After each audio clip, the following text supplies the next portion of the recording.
2021년 그린피스에서는 해수면 상승이 우리나라에 미치는 영향을 연구한 결과를 발표했습니다. 온실가스를 감축하지 않고 현 상태를 유지할 때 2030년 그리고 2070년의 모습을 그려본 것인데요. 빨갛게 변하는 곳이 바로 침수 예상 지역입니다. 서해안에 있는 도시 상당수가 큰 피해를 입게 될 것으로 예상됩니다. 2030년이면 경기도만 하더라도 13만 명의 인구가 피해를 입게 되고 피해 면적은 80만 제곱킬로미터에 달한다고 합니다. 해양환경공단이 제공하는 해수면 상승 시뮬레이터에서도 비슷한 결과를 보여주고 있습니다. 이대로라면 해수면은 1.1m 상승하고 침수 면적은 여의도 면적 대비 173배에 이른다고 합니다. 여의도 173개가 사라지는 셈이죠. 그런데도 사람들은 오히려 집값이 떨어질까 더 걱정을 하는 것 같습니다. 아시는 분도 없고 그렇게 그런 뉴스를 저희한테 물어보시는 분도 없고 진짜 그거 말도 안 되는 소리네. 어이가 없죠. 하지만 해수면 상승으로 인한 피해는 먼 미래의 일이 아닙니다. 오세아니아의 폴리네시아 지역에 위치한 조그만 섬나라 투발루는 기후위기로 이미 수몰될 위기에 놓였다고 합니다. 투발루의 외무장관 사이먼 코페는 지난 제26차 유엔 기후변화 협약 방사국 총회에서 허벅지까지 차오른 물속에서 성명을 발표해 화제가 되기도 했습니다. 잠깐 들어보실까요? In Tuvalu, we are living the realities of climate change, sea level rise, as you stand watching me today at COP26. We cannot wait for speeches when the sea is rising around us all the time. Climate mobility must come to the forefront.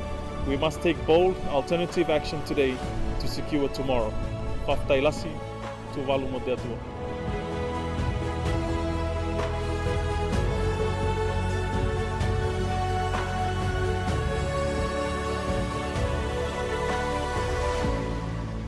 모히또의 나라 몰디브도 상황이 심각합니다.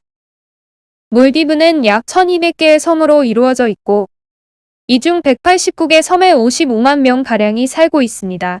그런데 해발 고도는 1m에 불과해 2100년이면 수몰될 것이라는 게 지배적인 전망입니다. 2009년 바다속에서 열린 몰디브 내각회의는 어쩌면 이들의 처절한 절규 같기도 합니다. 사정은 한국도 마찬가지입니다.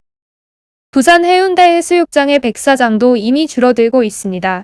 최근 5년 사이 16% 이상이 줄었다고 하는데요. 2015년 한 보고서에 따르면 해수면이 2m 높아질 경우 마린시티와 센텀시티 일부도 물에 잠길 것이라고 하네요.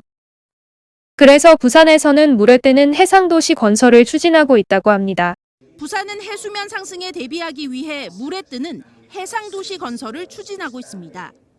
유엔이 기후 난민을 위해 추진 중인 거주민 3,000명 규모의 해상도시 시범 모델을 부산에서 구현하는 게 첫 번째 목표입니다. 물론 해상도시도 좋지만 해수면 상승을 막을 특단의 대책도 필요해 보입니다. 기후위기에 대응 방법은 크게 감축과 적응으로 나뉘는데요. 감축은 온실가스 배출 등을 줄이는 적극적인 행동을 말하고 적응은 기후위기에 맞춰 살아갈 방법을 찾는 일을 말합니다. 적응도 중요하지만 감축도 반드시 필요하죠. 몰디브도, 투발루도, 그리고 우리의 해운대도 전부 다 사라지지 않도록 막는 것이 바로 우리가 해야 할 일입니다. 두 번째, 지구는 없으니까요. 하나뿐인 지구, 플래닛 A를 위해 앞으로도 일만큼씩만 똑똑해져 보아요 우리.